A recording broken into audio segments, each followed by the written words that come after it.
into positions of hopelessness and helplessness. The government gives them the drugs, builds bigger prisons, passes a 3-strike law, and then wants us to sing God Bless America. No, no, no. Not God Bless America. God damn America. That's in the Bible for killing innocent people. God damn America for treating us citizens as less than human. God damn America as long as she In 3, 2, 1, podcast. Okay. Hello, everyone. Welcome to Poddamn America podcast with ghosts and shit for dumb asses. Hi, I'm Jake Flores. Alex Batak is here. What up? That's it this week. I like that one. Anders Lee is here. Anders Lee here. And special guest from Class Time? Yes, Class Time Pod. Hold on. Okay, your name is Kenzo Shibata. Why is your Zoom name something else? InfoSec. Okay. Actually, it's my wife's Zoom. Okay.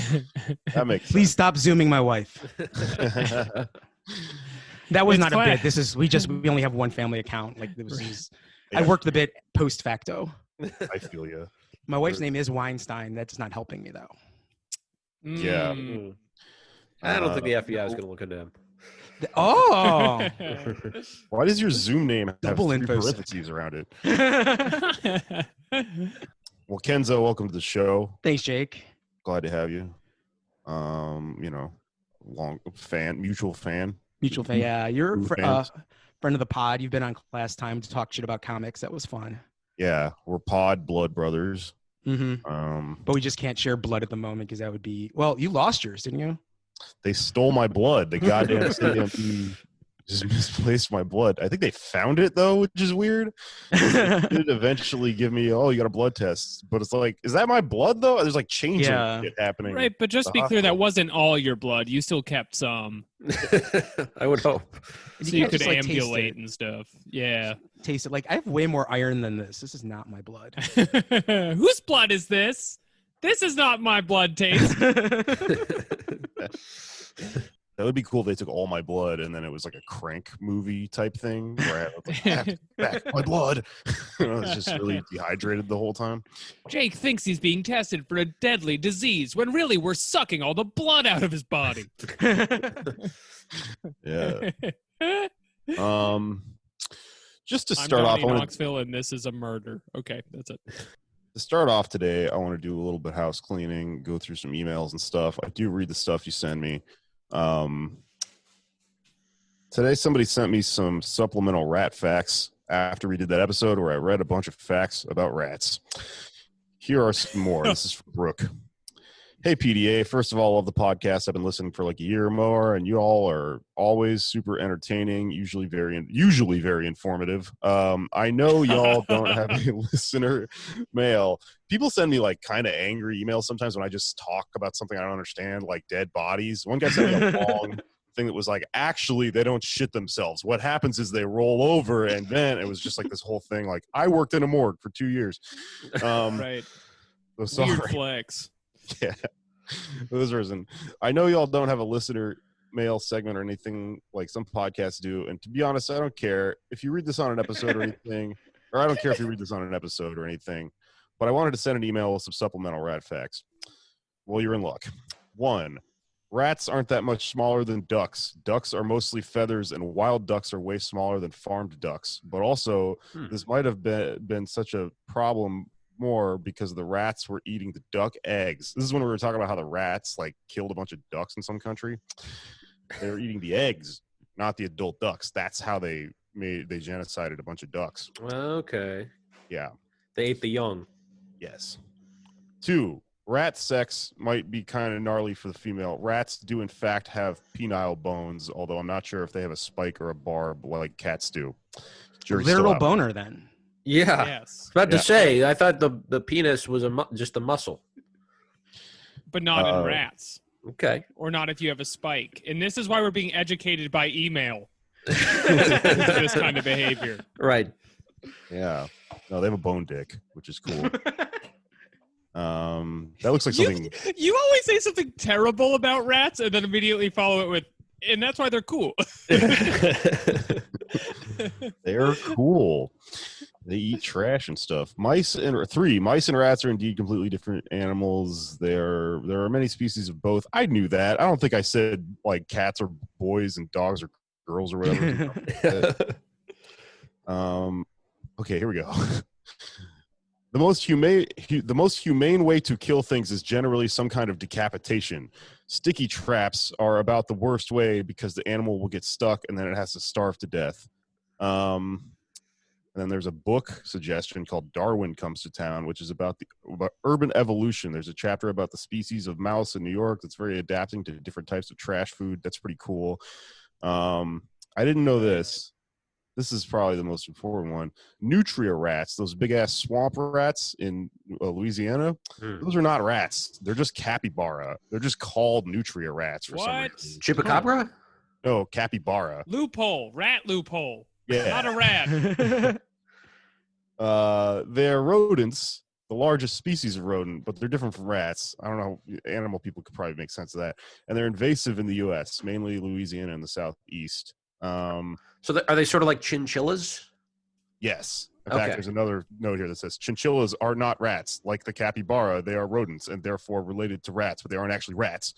So Rabbits are also rodents. we cleared that up. A couple What other other things. rodents do you know? I don't. I think the Wolverine is a rodent. I've been watching Raccoons? Alone, and there's a Wolverine in it. Squirrels, if they don't treat me right, are rodents in my book. And in general, regardless of how they treat you. Sometimes they're nice. Okay. Anders is a cop now to the animals. Don't treat me right. You're in Rat Town, buddy. Okay, so outdoor cats are one of the worst invasive species. They're also directly responsible for the extinction of multiple birds. They also kill small animals, blah, blah, blah. And the final one is, it's not a myth that rats spread the plague. It was actually their fleas or something, but close enough. Prairie dogs get the plague, and endangered black-footed ferrets love to eat prairie dogs, and then they get the plague. The plague still exists, it's just in animals.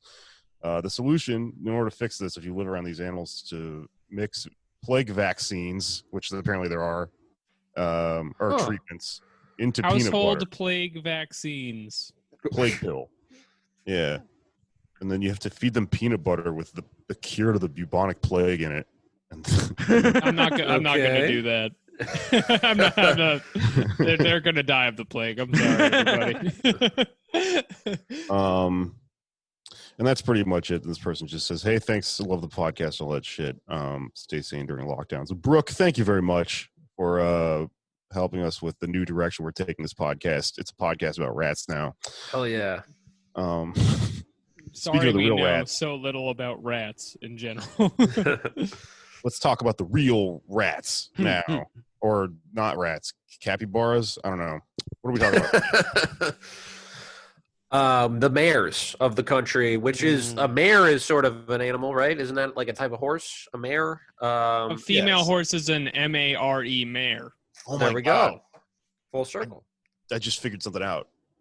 Okay, so there's this Magic the Gathering card called Nightmare, and it's like an evil horse.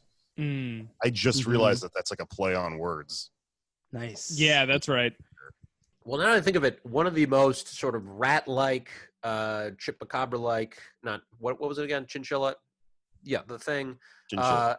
Yes, one of the most, evil sort of species like humans, I think, in America, possibly the world, very similar to a rat. I really, this makes me think of, I mentioned The Secrets of Nim on the last rat episode. This guy could be a character in that. Rahm Emanuel is a rat-like human, physically, mentally, all the way. Metaphysically.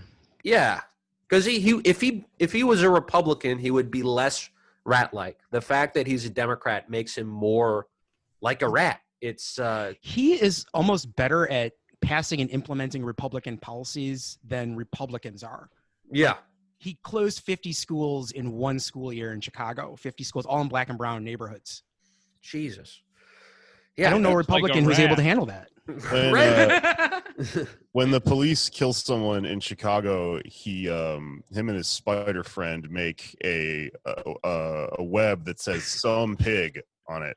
They're proud of the pig. I think it's a good pig, you know. Yeah. Pigs. We're doing Animal Farm today on the podcast. Everyone, cops or pigs? Bears or like rats or something.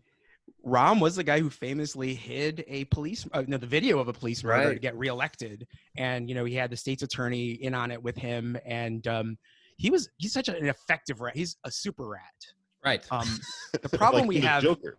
in Chicago now is we have like a rat who's not competent, which is a host of other problems. Mm-hmm. Right. His successor, he because of that tape, in part, he decided not to run for third term, 2019.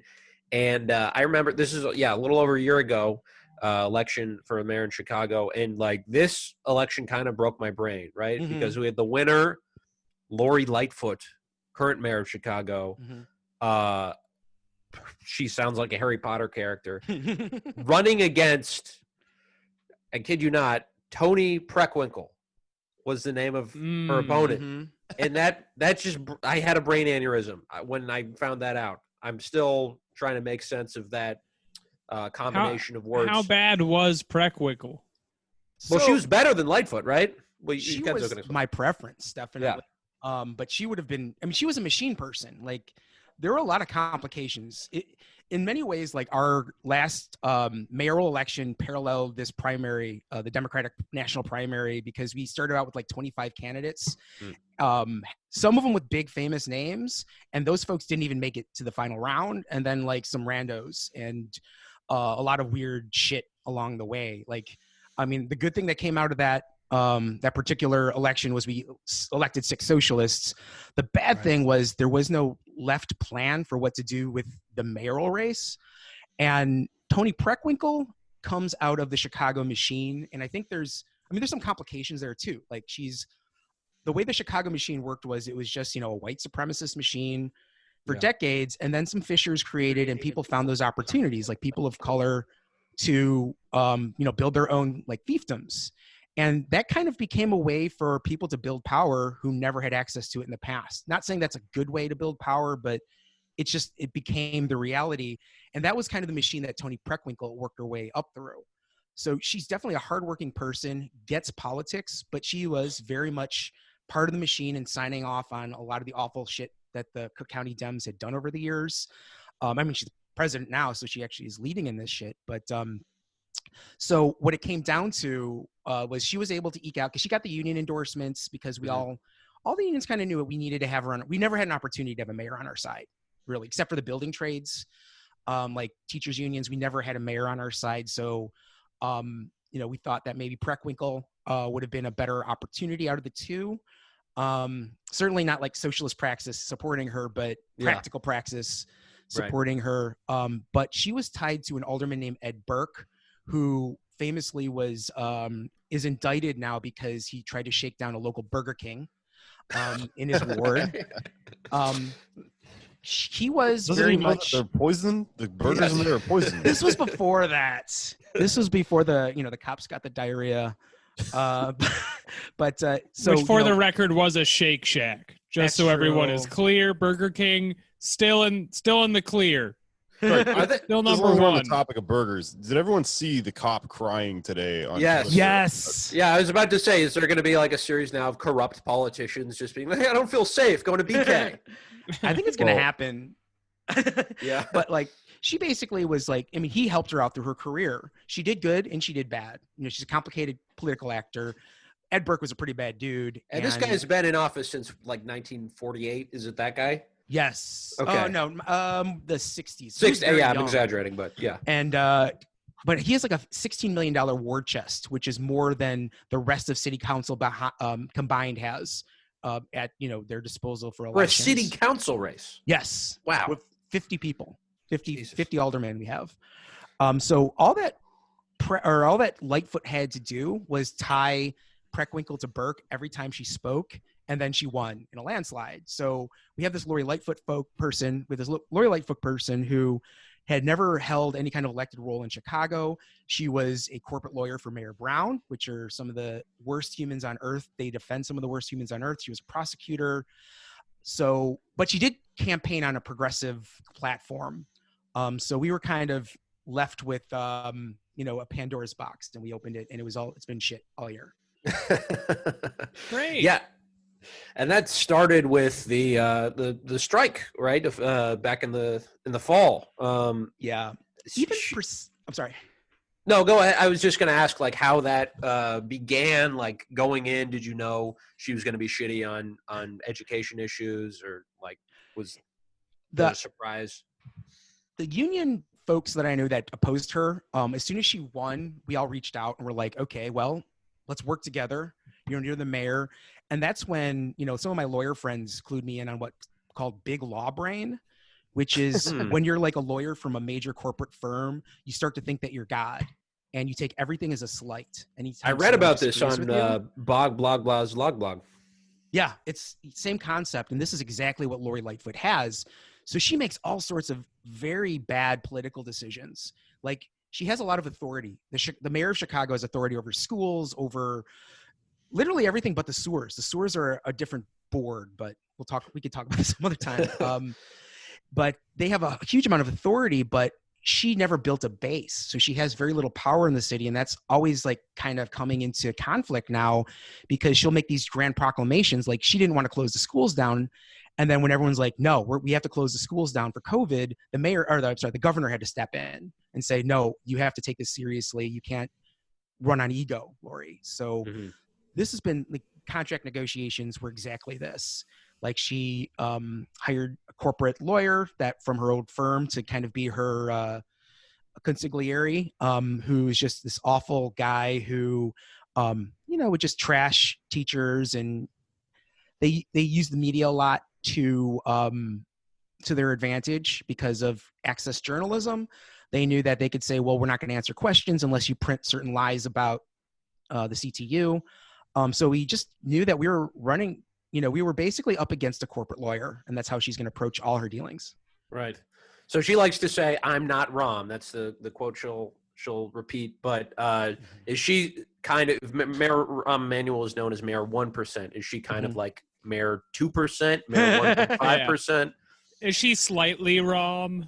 Whole mayor, you know, like Bill? It's just like a different. I think she has the same ideology that Rom has. Almond mayor. soy, yeah. soy face mayor. That's phrase more of the soy face mayor, but okay. We're not yeah, true. yeah. The boy mayor.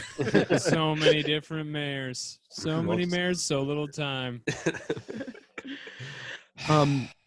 Yeah. So that Lori Lightfoot has not made many friends. The interesting thing too about my friend Steve put it this way: it's not that she's tough on the teachers union the way a lot of mayors are. She's literally tough on schools. Like, she wants to, like, I don't know, because her messaging is pro schooling, but then her policy is like, you know, making life as hard as possible for parents, students, and teachers, right. Which is such a political mistake to piss off parents.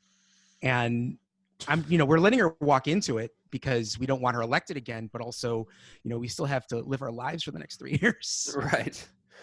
Well, while you're trying to live your lives, how has her response to COVID been? Initially, it was very much like the governor had to step in to be like, no, you have to shut things down. You have to do this. You have to do that. So initially what had happened was, so there was a meme going around where she was, because that's how we do politics now. Her kind of with her arms folded, scowling from a press conference, and people were superimposing that over different famous parts of Chicago, like the Bean, like Sears Tower. Basically, it became this whole meme of stay at home, which was very effective. And I have to give her office credit for like using this meme to actually get the vast majority of Chicagoans to take the stay at home orders seriously. But then, like, after George Floyd was murdered, they kept posting those damn jokey memes about staying at home while people were protesting. Because that was like, this is the trick she had, and she was going to keep using it. So there's no real political foresight right at all. That doesn't match the tone of the Yes. moment. You know This what I is mean? why Like, reading if we're the room. doubling down on memes, you can't have, don't set a cop car on fire. Be a good guy, Greg. Stay at your Yeah, house. What's stopping you from looking like this? That's the problem. Everyone's talking about Zoomers on the fucking Twitter this week for some reason. I don't really catch what the origin of this is, but there is something to the fact that we have old fucks in office right now who need to use memes but are tone deaf and like tech illiterate. We need to elect some goddamn Zoomer mayors, I think, or maybe just some Zoomer city councilors. Somebody needs to infiltrate the system with like proper meme usage and the timing that it requires. Uphold Joshua 4 Congress thought. Yeah. There is some like poster spirit that she has, because instead of apologizing, is just doubling down. Like, I mean, I guess that's kind of poster brain, big law brain, Venn diagram, right? That's like right there in the middle. Like, I will not delete this fucking thing. Right. I do respect that in a comic. I'm not sure if it transfers to mayor, but yeah. Mayor Lightfoot was like, "Can someone explain to me the central metaphor of parasite?" Can we admit it doesn't work? What is the mayor entire doing? City of Chicago. Oh, and another thing that she's been doing during the stay at home. Now we're open again, and for now, I'll just put it that way. But initially she was like walking around the city with kind of an entourage of reporters and cops yelling at black kids to go home. And like there was one scene that went viral where they were in a public park. The kids were all wearing bandanas and they were grilling. They seemed to be socially distant. And like she was just yelling at them. And of course they were getting defensive because it's not like she approached them and said, "Hey, this is unsafe. Here's some other things to do." She was just like, "Go home." And like not understanding at all. Like, I'm a teacher. Like, some of these kids, their home life is not better, or their neighborhoods aren't safer than whatever park they're in.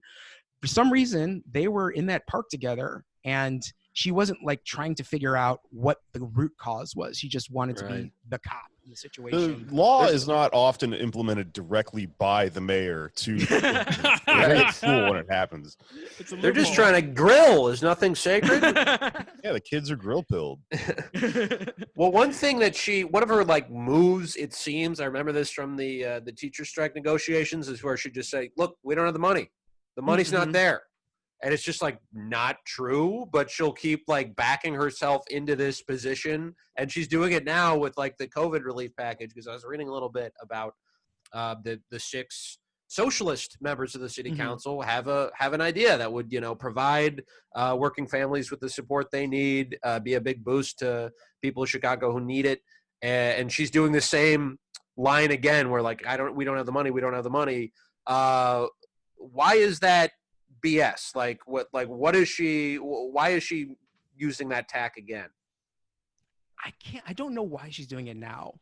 It seemed like for the schools thing, a lot of it was a pissing match, but a lot of it was also kind of being able to, she didn't want to be the one that caved to the union after Rahm, after Rahm like pushed us so far. But with this COVID stuff, I don't know what it is. It's, it appears to be just incompetence. Which I'm willing to chalk it up as that, but I can't tell where she's coming from. From an outside perspective, it really seems like, although she's a new mayor, her kind of arc is very similar to the de Blasio arc we know and love here in New York City, where you have someone who on paper is extremely, lefty friendly and progressive, and then in actuality is doing absolutely nothing to help you. And it doesn't seem like it's just her. It seems like it's like a wave of mayors right now. All these wonderful mayors are betraying the wing. And I'm deeply afraid of the backlash that's going to come from that politically after this.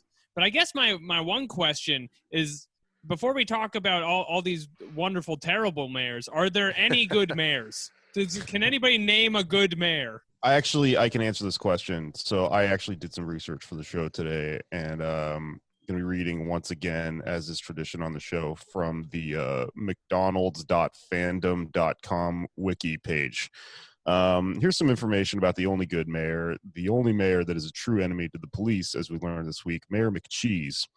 Mayor McCheese. Species, burger, Gender, male. Character description, mayor of McDonaldland. Character information has appeared in many TV and print ads for McDonald's from 1970 to 1985. Now, you might be asking yourself, what happened in 1985, right? Well, the character was minor. Following the lawsuit, Mayor gained popularity from petitions to bring him back to the commercials to blog posts like talking of why characters like him disappeared. While McDonaldland is currently phased out altogether, Mayor McCheese was due to a lawsuit made by HR Pufnstuf creators Sid and Marty Croft. I didn't know that.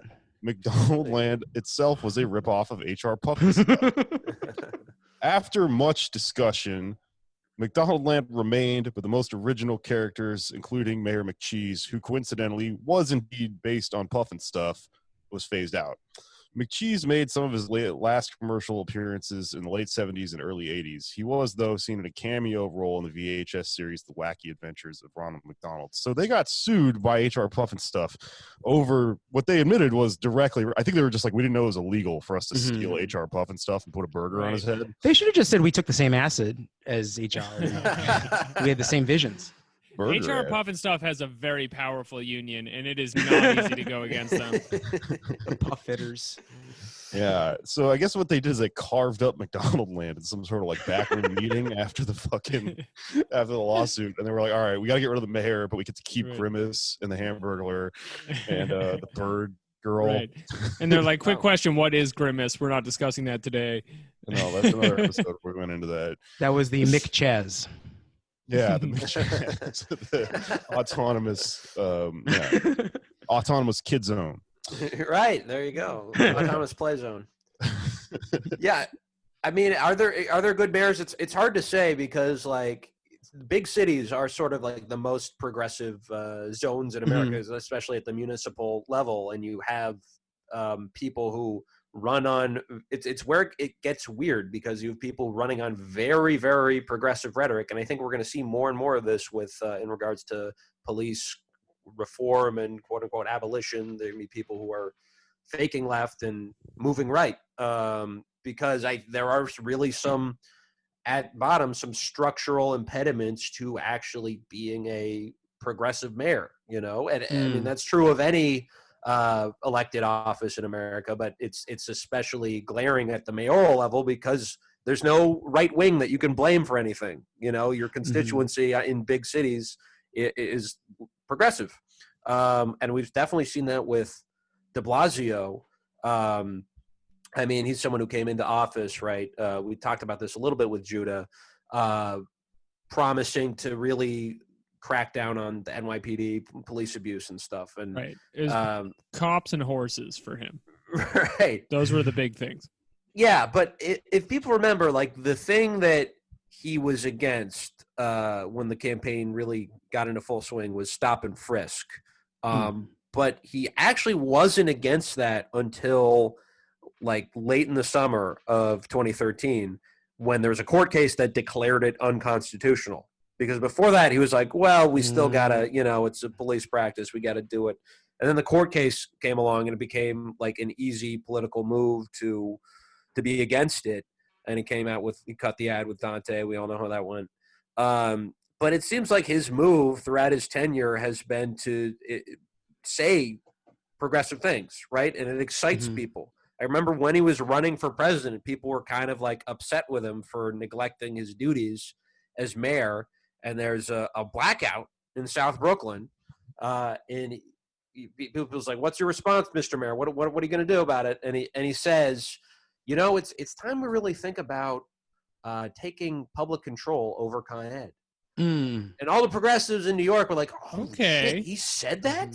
That's great, damn, awesome!" But he does nothing about it, right? That's I think a model with a lot of these mayors is to suggest things and act like you're doing a favor to your activist base and then actually not follow through. It's the same move as when you can't get your kid to go to the dentist, so you tell them they're going to Disney World.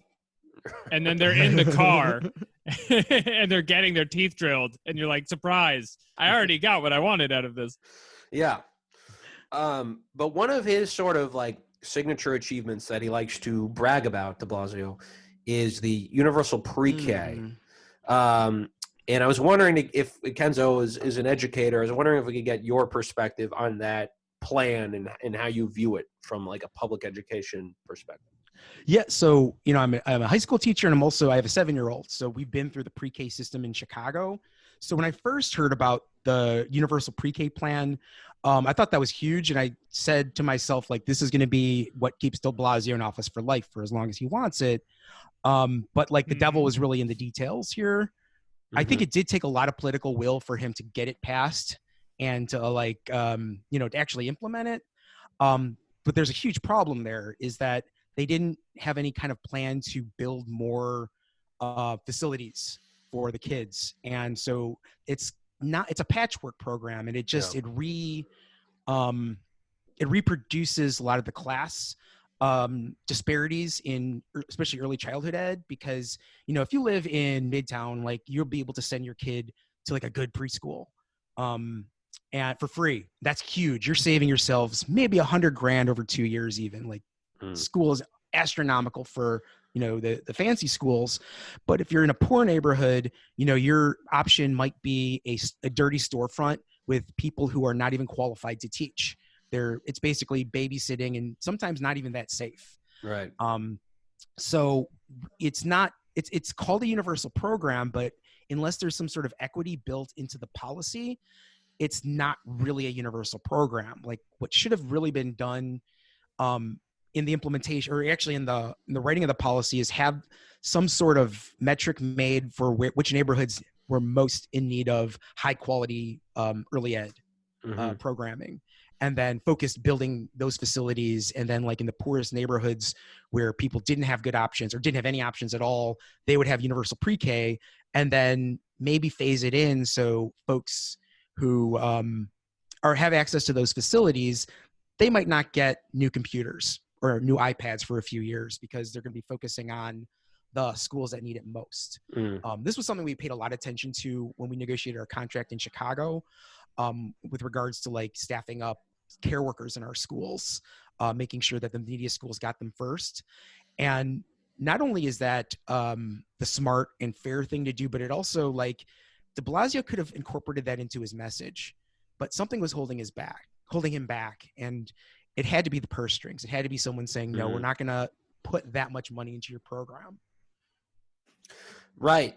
Yeah, he's definitely, I think Cuomo has been sort of his foil with this because he wanted to raise taxes on the wealthy, and there's like, state laws and that get in the way of that. But he's still like, yeah, it feels a lot like Obamacare in a sense, where it's like you put together this huge patchwork plan that's still very privatized, underfunded, and then you just like, polish the turd and run on that for re-election. And because it takes so much political capital to even get this like shitty thing done, you become like a lame duck official, which has kind of been the rest of his tenure in office. Yeah, I don't think he'll be mayor for life in retrospect.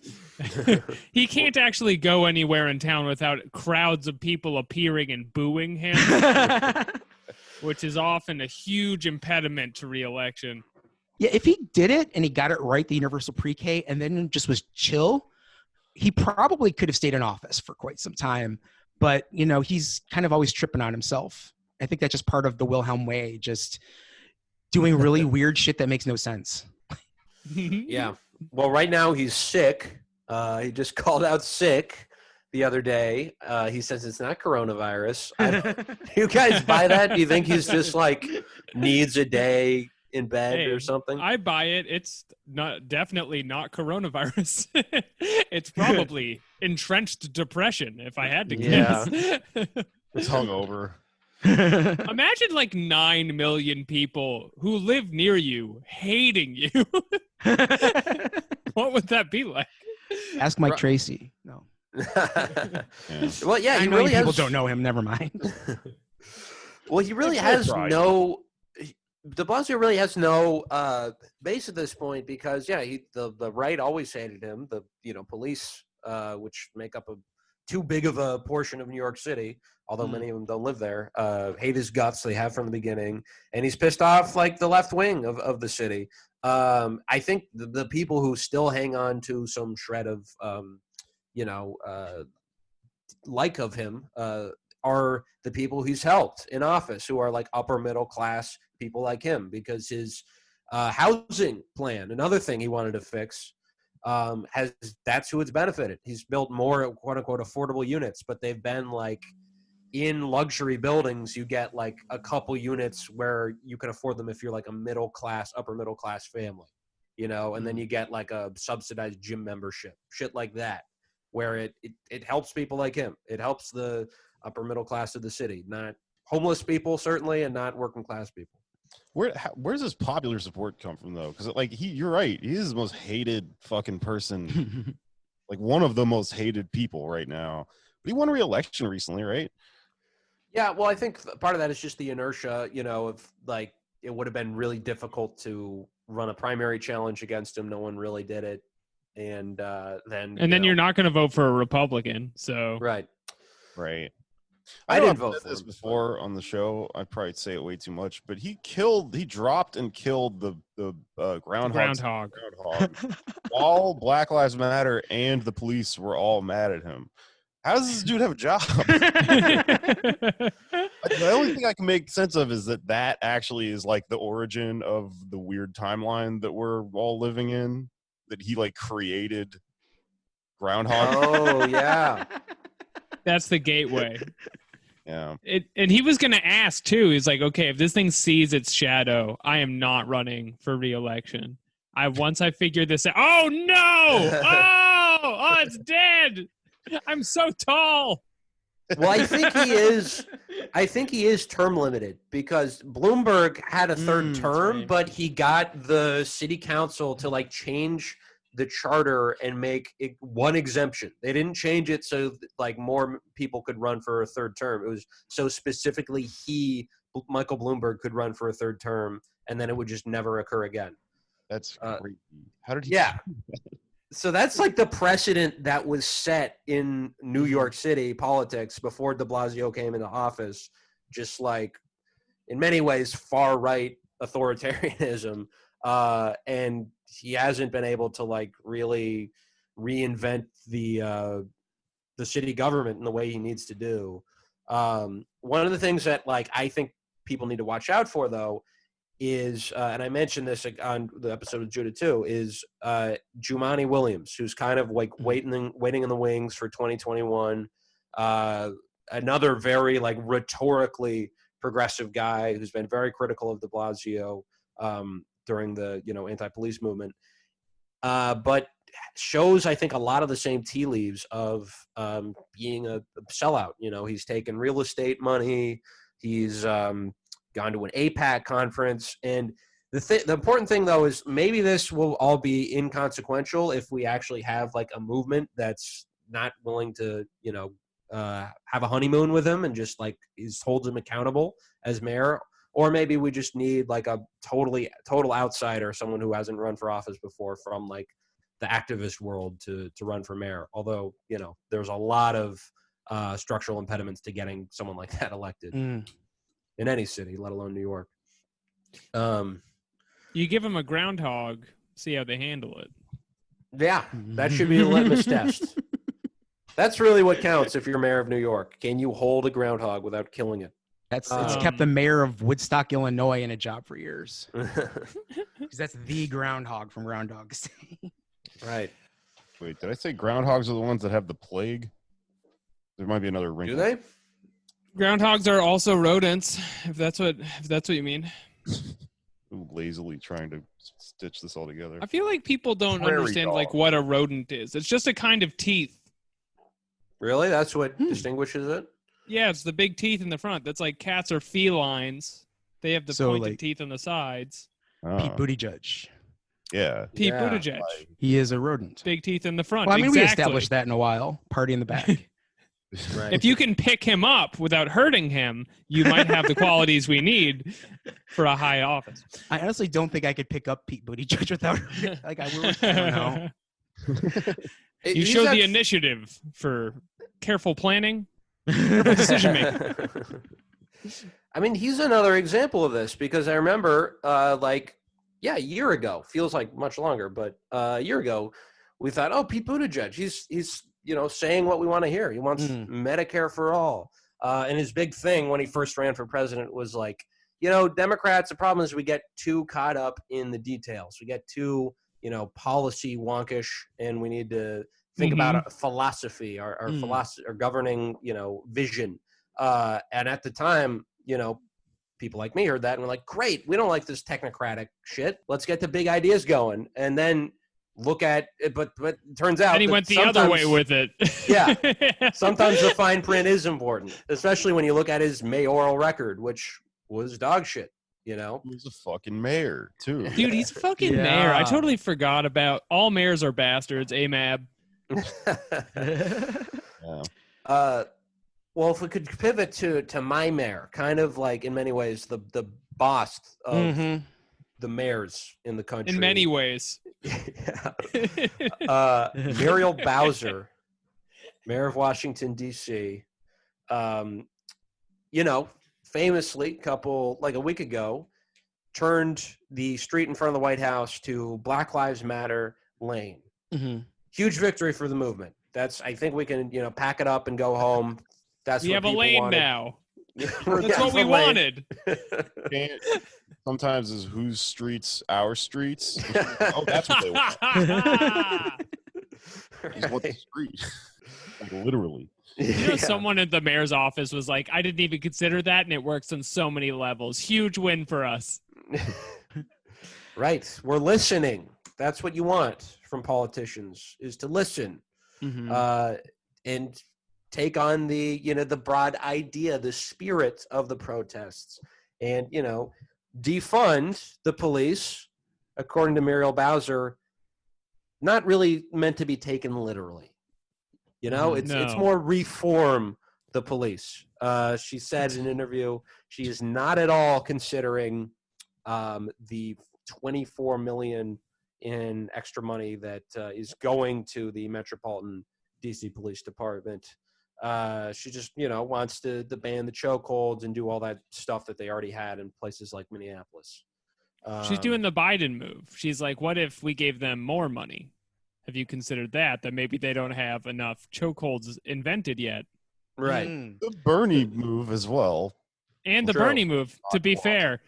I don't know what they think they're going to do with the money that's going to fix the problem. I guess training, but you'd have to have your head so deep in the sand. I don't know.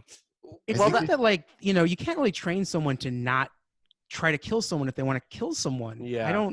It's so far beyond like a cop freaking out. Like, I don't know what to do, so I might as well kill this person. It's like, no, the solution is like stomping out people I'm afraid of or I hate. Right. I mean, I think Bernie's position, I don't agree with it, but I think the way he's looking at it is if we increase cop salaries, then that will make it a more competitive position, a little more lucrative, and that way we can get higher quality officers, which doesn't really address the problem. Like, we need the discerning man's town bully. Right. And not that this really matters, but in Chicago, cops are paid really well. Like, you start out with a more than living wage, and then within a few years you can move. I mean, there are neighborhoods that are just cop neighborhoods where they keep the value, the home values pretty high to maintain them as cop neighborhoods. Right. And, it's a system. It's a system within, within the system of Chicago. And isn't that because Chicago is one of the few cities where there's like a rule that cops need to live in the city limits? Yeah. So we have a residency requirement that started, I want to say, mid-90s or so. And so if you look at the city, the northwest side and the far southwest side basically is close, bordering the suburbs. Those are huge police hotbeds. And those neighborhoods, that's where you have things like pretty much Republican aldermen. Like we have this one alderman trying to trigger people because there were some cops in Chicago that were caught sleeping and eating popcorn in Bobby Rush's office, the congressman, a while ago. He basically let them chill out while there was a bunch of shit happening in the streets. And so like this one alderman who's technically he's basically a Republican, like went on the news eating popcorn to trigger the libs. Like we have that MAGA shit in our city, just not within like, the more central areas. So, basically the border to the suburbs is fortified with pigs. Fantastic. Damn. Well, DC is actually fairly recently got a mayor. We didn't have a mayor until the 70s. It was run by a congressional committee. And then they generously let us have a city government. We're still waiting for statehood. Interesting. 70s is when McDonald Land had to get rid of their mayor. Really? Where do you think he went? Yeah. Where do you think he went? Well, The first mayor of DC was appointed. He wasn't elected, and his name was Walter Washington, which always sounded sketchy to me, almost like they kind of so on the nose. Human name. Not a cheeseburger of any kind, man. Yeah, that's a fake human head. Look closely in the pictures. You can see concealing back the sesame seed bun. And the guy he was unseated by had a food name, Marion Barry. True. Now we're on to something. Yeah. That's interesting. DC's got the very similar kind of machine thing going that Chicago has, where like there was this, you had someone like Barry, who was, a son of the city, who worked his way up the political machine, brought home the bacon for his constituents, brought home more bacon for himself, of course. But I feel like he is such a misunderstood character. And if people like looked at him and look at the complications in his life, maybe we'd understand these machines and we can, break them down. But like it has been since like these neoliberal machines are taking over cities like Chicago, like DC, and it's like the system is working to oust these folks and then replace them with like Fenty and Lightfoot and all these like neoliberal types. And this seems to be like reproducing itself all over in these major cities. Yeah. When are we going to get a mayor who brings home the bacon by frying these cops? You with me? Who's with me? Yeah. I'm going to start a GoFundMe for whoever that is. Well, that's what has been hard to get going in DC. And we're seeing, maybe the beginnings of it, of cutting the police budget. And even in New York, there's the proposal from the city council. They wanted to take $1 billion away from the police. But that's, the city itself is in like a huge financial hole. So it's kind of like convenient timing. Well, they were going to take it from everything else, though. So it is pretty helpful. Yeah, true. But in DC, so Adrian Fenty, you mentioned, was, arch opponent of public education in Washington. Kind of like, very similar to Lightfoot. Like he made enemies with everybody, most specifically the teachers union in DC, one-term mayor. And then we had a corrupt guy for a while who was replaced by Muriel Bowser, who comes, like Mayor Fenty, from Ward 4 of the city. And her sort of successor in the city council race was a guy named Brandon Todd, who got her old seat when she became mayor. And they're part of this thing called the Green Team, as it's called, which sounds great. Sounds like, Green New Deal, something like that. But no, it's just like a business-backed political machine. The green is for money. Yes. Yes, that kind of green. But her successor, Brandon Todd, he voted against family and medical leave. He voted after the residents of the city voted to raise the minimum wage. He voted to just like repeal it along with the rest of the city council. They just like undid the will of the voters and decided to not raise the minimum wage. Yes, but the good news is he got a primary challenge from someone we've shouted out on the show, Janice Lewis George, and the tactic he used against her was, she wants to take cops off the beat. She wants to cut the police budget, which is true. She did. But what they didn't mention in the little flyer they handed out smearing her is DC's police department has more money per capita than any other department in the country, any other city. And crime has gone up and up and up. So like this hasn't worked. And this didn't work because she won. She beat Brandon Todd a couple weeks ago. But something I keep reflecting on from that election day is I was out volunteering for her, and there were volunteers for Brandon Todd, her opponent. And one of them was this older woman who had a T-shirt on that said Black Wall Street, which, you know, if our listeners aren't familiar, like a tragic event in American history. And I think we're going on the 99th anniversary of like a group of like black businesses and financiers in Tulsa who were burned to the ground by white supremacists. Which, like, I just want to jump in for 1 second. Because sure, yeah. Arnie freaking Duncan tweeted the other day, Yes. how many of you teachers are teaching about the Tulsa Massacre? Which pissed me the hell off because he screwed our system up so bad in Chicago and then nationally. I did. I teach the Tulsa Massacre. Hell yeah. So Arnie Duncan, eat my shorts. Yeah, you could tell him to eat your shorts. You got them. Yeah, because if someone clips this out, I don't want to actually swear. Eat my shorts. Sorry, Anders. I just had to get that. Oh, no. That's A quick note about the Tulsa Massacre. A strange man named was this Lindelof? Is Damon Lindelof the one that made it? Made a story about it last year. That was an adaptation of The Watchmen, the graphic novel by Alan Moore, who's a very anti-police person. And it takes place in Tulsa and is based around the Tulsa Massacre. The reason he made The Watchmen TV show based around the Tulsa Massacre is because he, a grown, very rich Hollywood screenwriter, read about it 6 months before making that TV show for the first time. So he should have taken Kenzo's class. And that shit should be taught everywhere, right? It was a very bold, creative decision, in my opinion, to make, you know, this HBO level thing about something you just learned about. Right.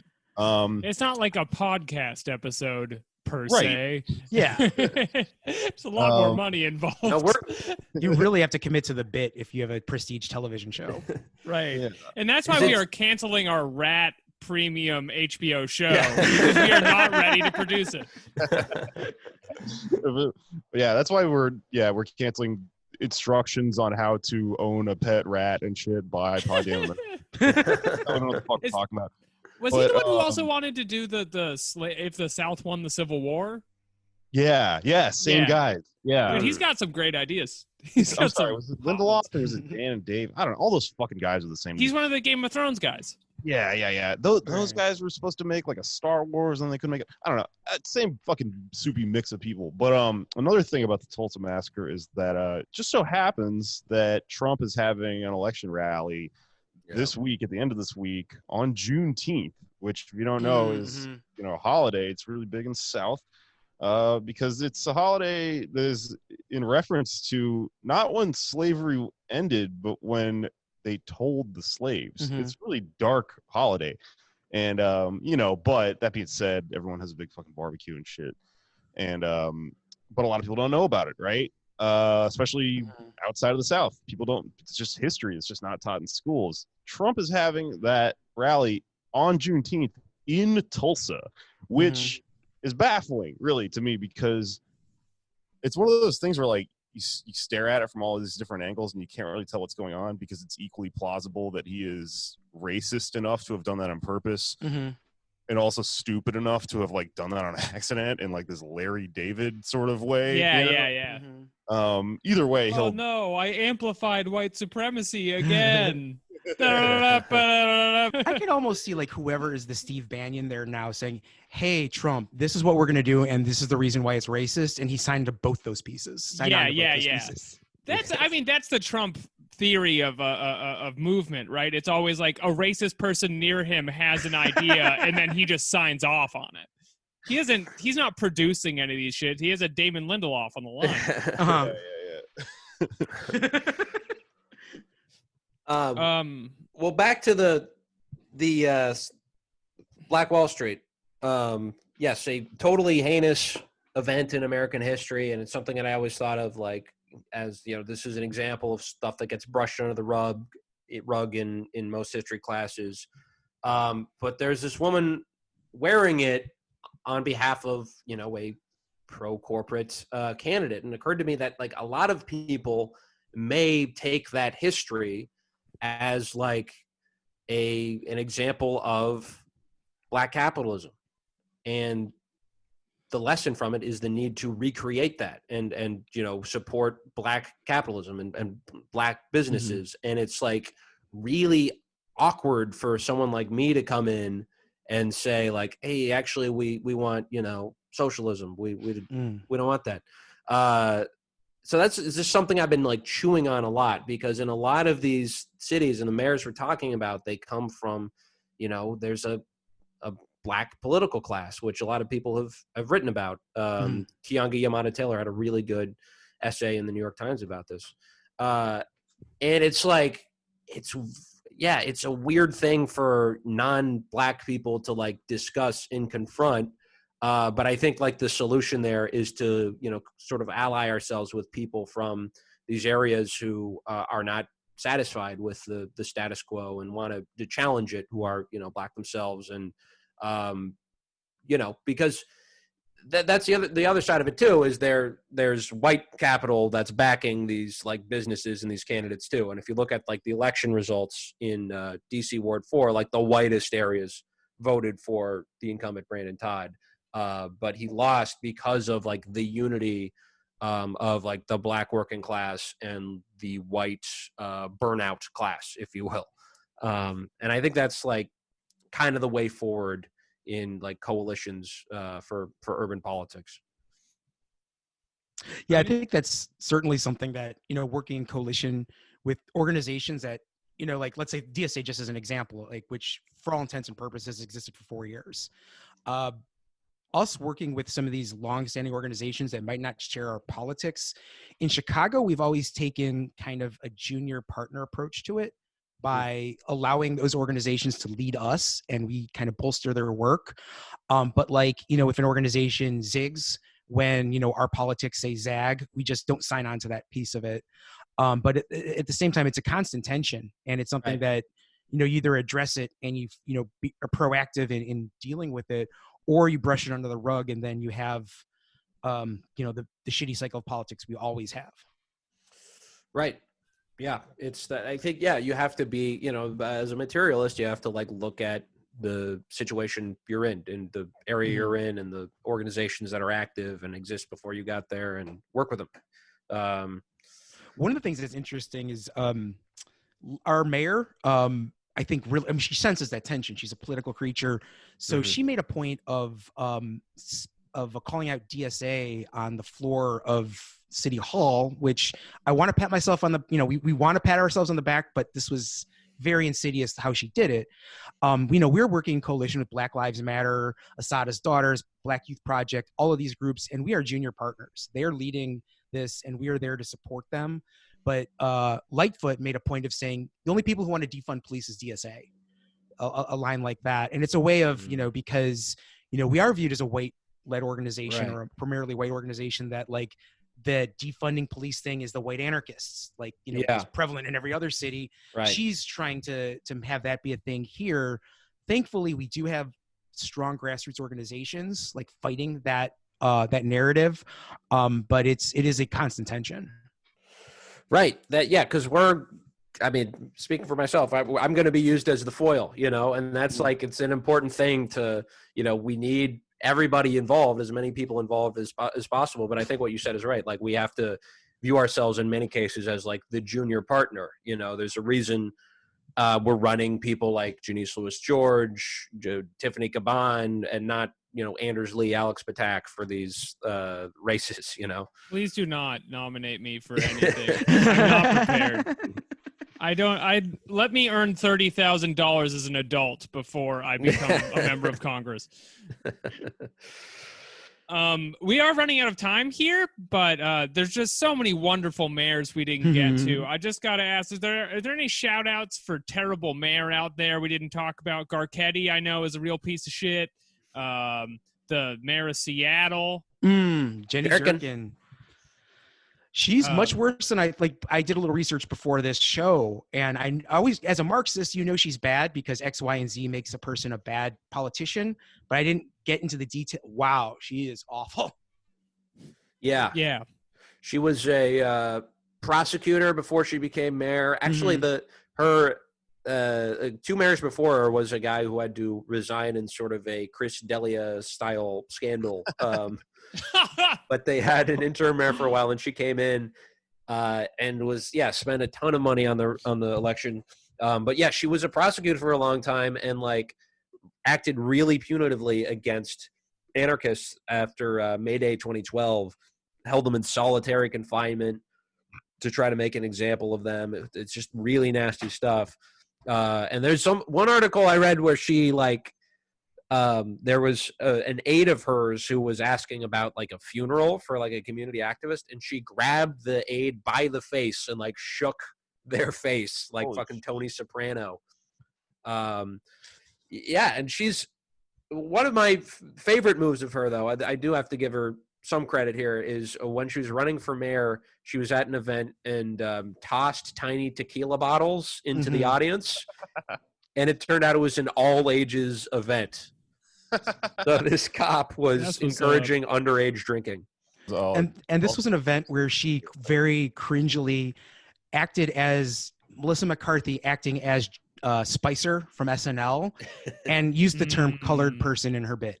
Yeah. That wasn't me. That was Melissa McCarthy as Sean Spicer. You have to understand. That is such a politician move. He is also the guy who was throwing out those tequila bottles. That was a joke. Please give those back. Yeah. Yeah, I mean, in Seattle, we have like one voice of reason here, Shama Sawant. And again, a very, very left-wing city, but these machines are so powerful throughout the country. We're closing out. Like Alex asked earlier, like, are there any good mayors? And there's like not very many. I mean, we talked about Ras Baraka a little bit on the last episode, Mayor of Newark, who has done some good stuff, but has still had to like work with the police department, kind of the same way like Larry Krasner has. Like he's been able to force through some substantive changes, but like can't really make any transformation with the amount of political capital he has. Even Chokwe Lumumba in Jackson, Mississippi, where they have like a quasi communist state going on. Like they have their own like long-standing Chaz that's been not really a Chaz, but they have like long-standing Chaz, hanging Chaz. No, but Cooperation Jackson. It's a great example of socialist activity, self-organization. But their mayor, who is a radical, goes beyond socialist, calls himself a radical, has had to open his purse for Mike Bloomberg, who's giving him some money. So like, I mean, that was a layer we didn't even explore, but all the money that he threw around when he was still in the race. Yeah. And he's been given for years through his like foundations and just, buying these city machines. And, we can condemn these people all day, but like, again, they're like real structural impediments here to actually transforming things at the urban level. And I think, mayor is certainly an important position that we shouldn't like, dismiss. But I think really the most important thing is like a movement and representative offices, city council. Because if you control the city council, you control like a state legislature. That's in some ways more powerful than like an executive position. Right. If you're a mayor and you win, you're officially the face of the city, and just by that logic, you're forced into a position of consolidation a lot of the time if you want to stay there, right? But I think what we want to improve on are getting people in who, when they do choose to use their political capital to try to get progressive policy changes, they're not doing what a lot of these liberal mayors are doing, like Keisha Lance Bottoms in Atlanta is issuing police reforms. And it's just, again, what we're seeing in other cities, which is make sure you've asked them before you do the chokehold. You've done your soothing techniques you learned in hypnotist school that we paid for with the extra $60,000 we're giving you. You have to announce before you shoot somebody. You have to send a group text to the entire city that you're discharging your weapon. I'm going to shoot. Oh, I meant to send that 5 minutes ago. I did it. Well, what do we have, folks? Get yourself some mayo, Pete, some cold Bloomberg lettuce. Put the sauce on the quiche bottoms. Slap all that between two DeBunzios. We have the mayorality. And Bowser down before this delectable treat. It must be destroyed, and there's only one way to eat it, to destroy a burger. Eat it. That's with your mouth. That's with your mouth, folks. All With right. the tool of change, your mouth. Think about it, folks. Well, that's it for us again. Another week. Kenzo, thanks for coming on. Where can people find you? You can go to my Twitter handle, which is @Kenzo Shibata. Something that's easier to spell is @ClassTimePod. That's my podcast's new Twitter handle. Go to the pin tweet. You can vote on the worst mayor in the Midwest, Hell yeah. I love it. which I think it's going to be Lightfoot or Frey, I think. Okay. Okay. Oh, yeah, and eat that burger with some French fries. Mm-hmm. Yeah. There we go. Boom. Anybody else got any plugs? At Anders Lee here on Twitter. I am no longer David Simon. He Epic bit, by the way. How long did that last for? How Too long were long. you David Simon? It's about 24 hours. I thought you were going to get banned. I'm like, you were flying close to the sun, my friend. Yeah. If I was verified, I may have been. I knew it was you immediately because it talked like you. Oh, Yeah, hell, and dog. For at least a day, you still had a pinned tweet of you interviewing people as David Simon. David Simon also uses the N-word a lot more, or a lot. Right. I should say. Right. That's He one actually that, uses like, it. I didn't know how hard I wanted to commit to the bit, I think. I think you Don't- made the That may right have choice been- by not doing that. Yeah, Yeah. it's not worth it. It's not worth it. When you stare Yeah. into the bit stares back into you. Alex, Jake, do you have any? Oh, wait, yeah, I'll do mine. Okay, follow me on Twitter at Patak Jokes. I'm going to take a break for a few days while I finish a thing, but you can donate to Reclaim the Block on my pin tweet to unlock the radio show I worked on last month, which is Serial, a radio play that's like Serial, but way more dumb and about Dragon Ball Z. We have Nice. currently raised $4,400. So feeling pretty good about that. And I'll see you on the internet. I like your new sign off.